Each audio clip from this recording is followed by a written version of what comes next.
katika kipindi kadhaa, unaweza kutoa tathmini mambo yanakwendaje kwenye biashara hususan Dar es Salaam ambao ndio unaongoza hapa? Okay, shukrani.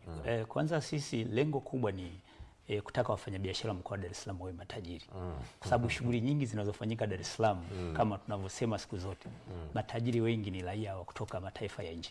Kwa hiyo sisi tunatamani tuweze kufanya biashara katika G5, Marekani, Ufaransa, China na maeneo mengine. Lakini vile vile tunatamani serikali yetu kuona wale wafanyabiashara kutoka mataifa ya nje wanaoletwa hapa ni wale wenye capacity kubwa ya uchumi, kwa maana wanaweza wakawekeza hapa. Lakini kwa bahati mbaya tunao wafanyabiashara ambao tulitarajia wawekeze kwenye viwanda na zile biashara ambazo zinatumia nguvu kubwa, lakini wamekuja kufanya shughuli ambazo tulikuwa tuna uwezo wa kufanya sisi wazawa. Na ukiangalia zile shughuli ambazo wanafanya, sisi hatuwezi kulisi teknolojia, na sasa hivi tuko katika vita ya uchumi. Kwa hiyo Mheshimiwa Rais sisi tunamuomba kimsingi hii sheria ambayo inatumika hivi sasa haiwezi kunufaisha Mtanzania.